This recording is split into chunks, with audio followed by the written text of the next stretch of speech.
পেঁপে কিন্তু অনেকেই তরকারি হিসেবে কিংবা ফল হিসেবে খায়। আমার কাছে ফল হিসেবে খেতেই ভালো লাগে। আপনার কাছে কেমন লাগে জানাবেন। আর পেঁপের কিন্তু অনেক অনেক উপকারিতা রয়েছে, এই সব সম্পর্কে হয়তো বা আপনারা অনেকেই জানেন, তবুও আজকে আমি এই ভিডিওতে বলে দিচ্ছি।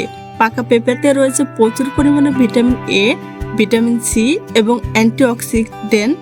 এগুলো আমাদের রোগ প্রতিরোধ ক্ষমতা বাড়াতে সাহায্য করে। আর নিয়মিত পেঁপে খেলে ত্বক উজ্জ্বল হয়, শরীরের ক্ষতিকারক টক্সিন দূর হয় এবং হজম শক্তি উন্নত হয়। তাছাড়া পেঁপেতে রয়েছে ফাইবার, যা আমাদের ওজন কমাতেও সাহায্য করে।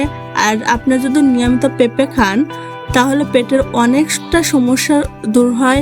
আর মজার ব্যাপার কি জানেন, পাকা পেঁপে খেলে কিন্তু মুখের স্বাদও মিষ্টি করে তোলে।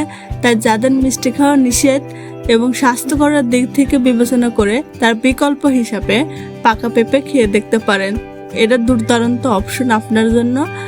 আর আপনাদের কাছে কার কার পাকা পেঁপে খেতে ভালো লাগে তা কমেন্ট করে জানাবেন।